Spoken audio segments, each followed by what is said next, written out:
हर हर महादेव, जय शिव शंकर। सभी कथा प्रेमियों को प्रेम से कथा सुनने के लिए धन्यवाद। उम्मीद है आप सभी अच्छे होंगे और मैं भी अच्छी हूँ। आज की पावन कथा में हम सुनेंगे अरुणाचल अक्षेत्र की महिमा, विभिन्न पापों का फल और उन पाप कर्मों का प्रायश्चित। एक समय की बात है, मार्कंडेय मुनि बोले, हे प्रभु, आपने पहले जिन स्थानों का वर्णन किया है उनमें भिन्न भिन्न फल होते हैं। जहाँ सब फलों की प्राप्ति का एक ही जगह हो जाए, वह स्थान मुझे बतलाइए।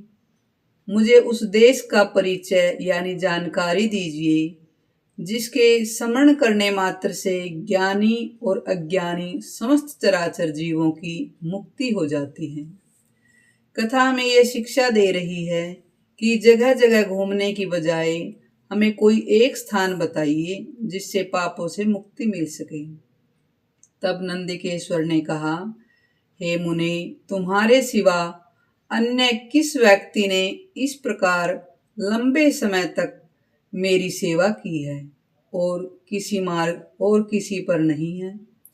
इसीलिए मैं तुम्हें महादेव जी के गुप्त अक्षेत्र का उपदेश करूंगा, जो भक्ति और मुक्ति चाहने वाले पुरुषों के द्वारा श्रद्धा पूर्वक सुनने योग्य है। मेरे द्वारा परमेश्वर शिव का रहस्य उपदेश किया जाता है। तुम एकाग्रचित होकर सुनो। आप सभी भी एकाग्रचित होकर मन लगाकर सुनिए। इस प्रकार दृढ़ विश्वास करो, कामदेव का नाश करने वाले भगवान शिव का स्मरण करो। बोली शंकर भगवान की जय।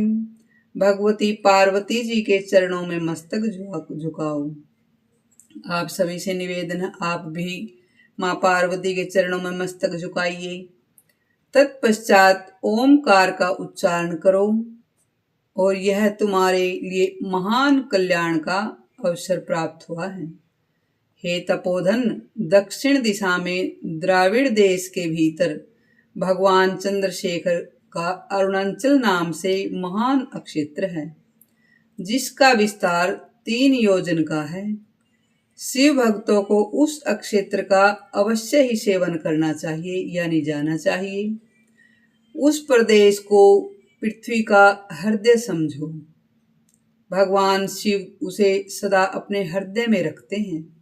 लोक हितकारी महादेव जी का उस अक्षेत्र में स्वयं ही पर्वत रूप में प्रकट हुए हो और अरुणाचल नाम से विख्यात हैं। अरुणाचल अक्षेत्र समस्त सिद्धों, महर्षियों, देवताओं, विद्याधरों, यक्षों, गंधर्वों और अप्सराओं का निवास स्थान है। अरुणाचल साक्षात परमेश्वर शिव का ही स्वरूप है तथा वह महर्षियों के लिए मेरु, कैलाश और मंदराचल से भी अधिक माननीय है। कथा कहती है, वहां सिंह, व्याघ्र आदि पशु भी जब काल आने पर अपने शरीर का परित्याग करते हैं, तब उन्हें अरुणाचल वासी भगवान शिव निश्चय ही अपने सेवकों के रूप में स्वीकार कर लेते हैं। लाख लाख वृक्षों और पल्लवों के रूप में लक्षित होने वाली जटा धारण करने वाले मेरे महादेव अरुणाचल जंगम शिव की भांति स्थावर शिव तथा जिसके सुंदर शिखर में लगा हुआ नीला और लाल रंग का भगवान शिव के नील लोहित रूप की झांकी कराता है। और जहाँ स्थावर रूप में, स्थावर मतलब जो हिल ना सके, प्रकट हुए महादेव जी स्थाणु भाव से प्रत्यक्ष धारण करते हैं। यही उनका स्थाणु नामक सार्थक होता है। बोली शंकर भगवान की जय। इस प्रकार अरुणाचल अक्षेत्र में योगी राज गौतम ने सहस्त्रों वर्षों तक तीव्र तपस्या करके भगवान सदाशिव का साक्षात्कार किया है। पूर्व काल में गिरिराज नंदिनी उमा ने भी वहीं तपस्या करके प्रसन्न हुए मेरे महादेव के शरीर में वामार्ध यानी आधे अंग में अधिकार प्राप्त कर लिया। गौरी देवी ने वहां अरुणाचलेश्वर लिंग की स्थापना की है, जो मनुष्यों को भोग और मोक्ष प्रदान करता है। पार्वती जी की आज्ञा से वहां साक्षात महिषासुर मर्दनी दुर्गा देवी निवास करती हैं। बोलिए दुर्गा माता की जय। जो अपने भक्तों को निर्विघ्न मंत्र सिद्धि प्रदान करती है। वहां दुर्गा जी के द्वारा पूजित पाप नाशन नामक लिंग भी शोभित है। बोलिए पाप नाशन महादेव की जय। जो एक बार प्रणाम करने मात्र से मनुष्यों के समस्त पाप हर लेता है। कथा में यह शिक्षा देती है कि भगवान को हर समय आप अपने मंदिर में भी जितनी बार भगवान का दर्शन हो उतनी बार ही प्रणाम करना चाहिए। इस प्रकार इस अक्षेत्र में वज्रांगद नाम के राजा ने, जो कुबेर के अपराध से हीन दशा को प्राप्त हो गए थे, पुनः भगवान शिव की भक्ति के माध्यम से शिव सायुज्य प्राप्त कर लिया। भक्ति के माध्यम से सायुज्य प्राप्त कर लिया। अरुणाचल की प्रदक्षिणा करने मात्र से कांतिशाली और कलाधर नामक विद्याधर दुर्वासा के शाप बंधन से मुक्त हो गए थे। भगवान शिव के ज्ञान से बढ़कर दूसरा कोई ज्ञान नहीं है। रुद्रिय से बढ़कर दूसरी कोई स्तुति श्रुति नहीं है और भगवान विष्णु से बढ़कर दूसरा कोई श्रेष्ठ शिव भक्त भी नहीं है। विभूति यानी भस्म से बढ़कर कोई रक्षा का साधन नहीं है। भक्ति से उत्तम कोई सदाचार नहीं है। दीक्षा देने वालों से बढ़कर दूसरा कोई गुरु नहीं है। रुद्राक्ष से बढ़कर कोई आभूषण नहीं यानी कोई गहना नहीं है। शिव शास्त्र से बढ़कर कोई उत्तम शास्त्र नहीं। बिल्व पत्र से उत्तम कोई पत्ता नहीं, कोई पत्र नहीं। धतूरे से उत्तम फूल और वैराग्य से बढ़कर कोई सुख नहीं। मुक्ति से बढ़कर कोई श्रेष्ठ पद नहीं है। शिलाद पुत्र नंदिकेश्वर के ऐसा कहने पर मार्कंडेय जी का चित्त बहुत प्रसन्न हो गया। वे आश्चर्यचकित हो उठे और उन्होंने बारंबार प्रणाम करके नंदिकेश्वर जी से निवेदन किया, प्रभो, मनुष्यों का कौन सा कर्म कैसे कैसे होता है और किस प्रकार का वह नरक की प्राप्ति कराने वाला सुना जाता है। उन कर्मों का प्रतिकार यानी प्रायश्चित भी कैसे होता है, यह भी हमें बताइए। तब नंदिकेश्वर ने कहा, मुने, इस संसार में सात्विक पुरुष पुण्यशील होने के कारण कल्याण को प्राप्त होता है। कर्म 3 प्रकार के हैं, सात्विक कर्म, राजस कर्म और तामस कर्म।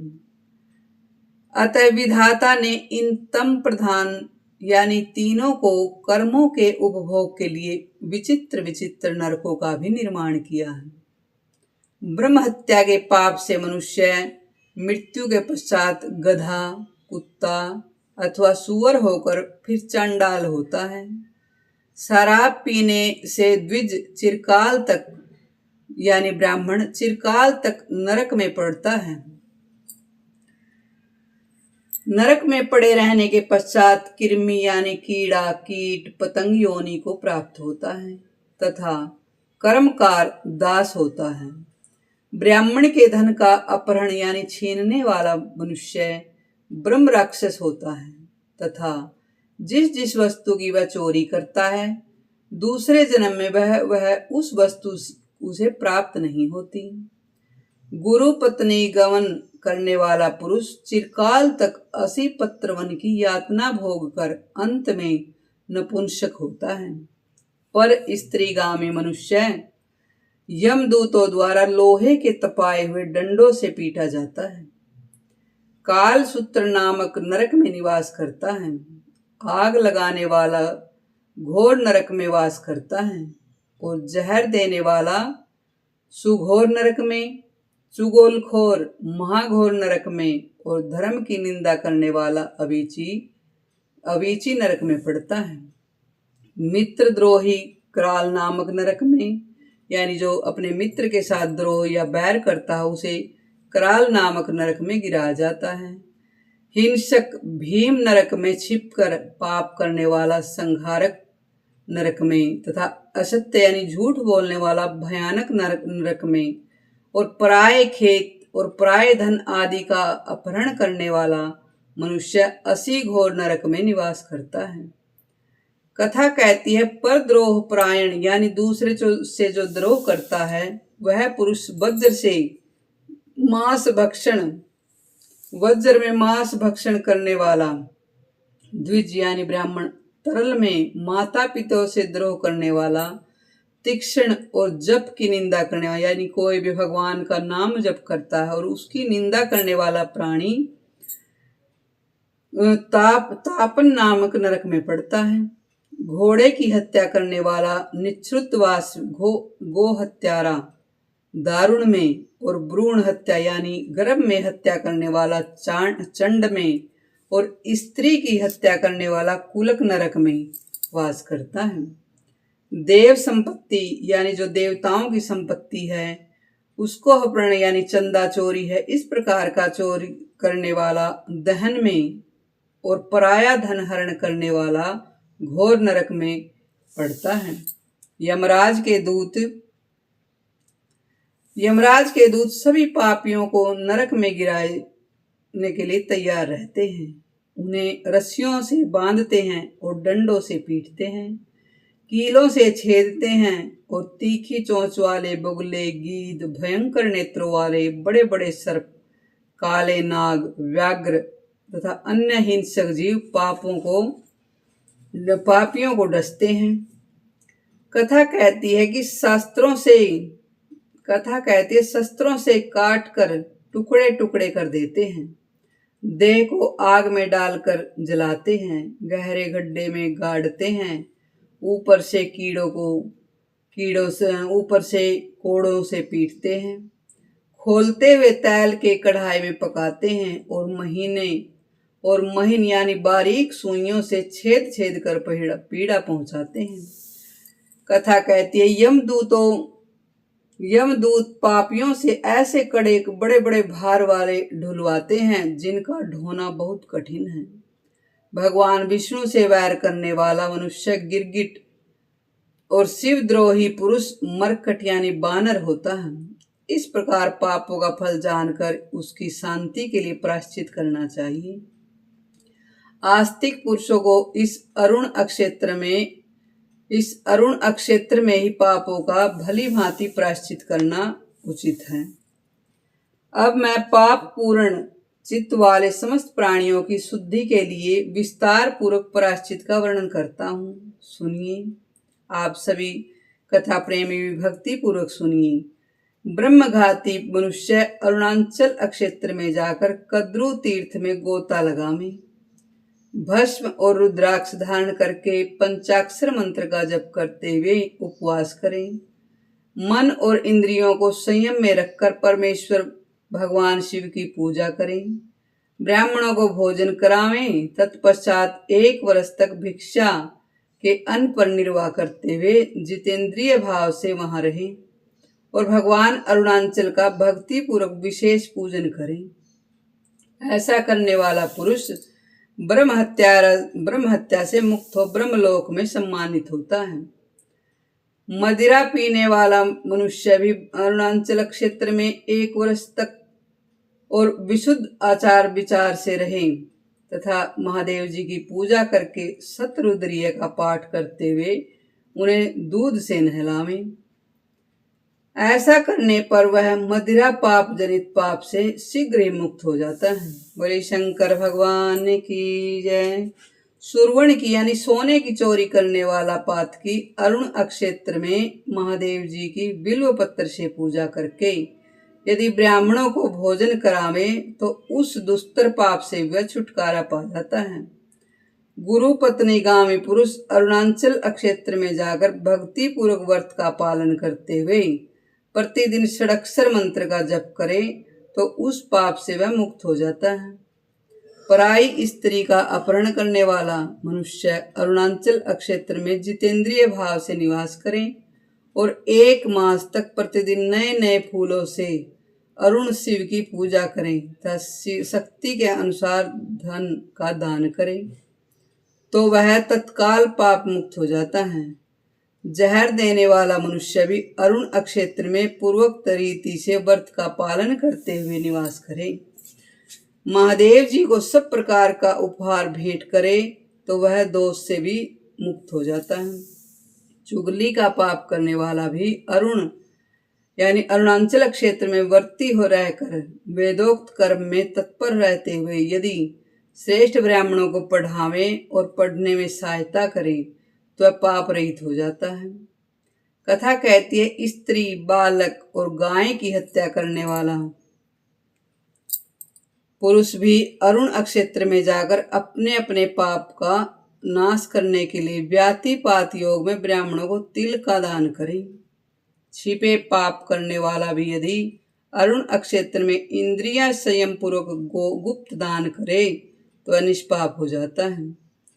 असत्यवादी मनुष्य अरुण अक्षेत्र में यानी झूठ बोलने वाला मनुष्य भी अरुण अक्षेत्र में जाकर 6 महीने तक निवास करके प्रतिदिन अरुणाचलेश्वर स्तोत्र का पाठ करके पाप रहित हो जाता है। घर का अपहरण यानी घर का चोरी करने वाला मनुष्य नूतन शिव मंदिर बनवा दे यानी छोटा शिव मंदिर बनवा दे तो शीघ्र ही पाप से मुक्त होकर भगवान शिव के साहित्य को प्राप्त हो जाता है। यदि किसी अभिष्ट वस्तु के लिए प्रार्थना करनी हो यानी कोई मनवांछित इस वस्तु की कामना हो तो पैदल चलकर भगवान अरुणाचल की प्रदक्षिणा करे। इससे वह शुभ अभिष्ट अनायास ही प्राप्त कर लेता है। छींक आने पर, पांव लड़खड़ाने पर, परवश होने पर, बुरे सपने देखने पर और प्रीति की अधिकता होने पर यानी प्रेम की अधिकता होने पर विद्वान पुरुषों को भगवान शंकर का नाम उच्चारण करना चाहिए। प्रयाग, गया, काशी, पुष्कर तथा सेतुबंध तीर्थ में मनुष्यों को जो पुण्य प्राप्त होता है उससे भी अधिक पुण्य इस अरुण अक्षेत्र में मिलता है। अरुण अक्षेत्र के समीप किए हुए शास्त्रोक्त 16 दान द्विगुण फल देने वाले होते हैं। बोलिए शंकर भगवान की जय, अरुणाचलेश्वर महादेव की जय। हर हर महादेव, जय शिव शंकर। आपको यह कथा कैसी लगी हमें कमेंट में अवश्य बताइए।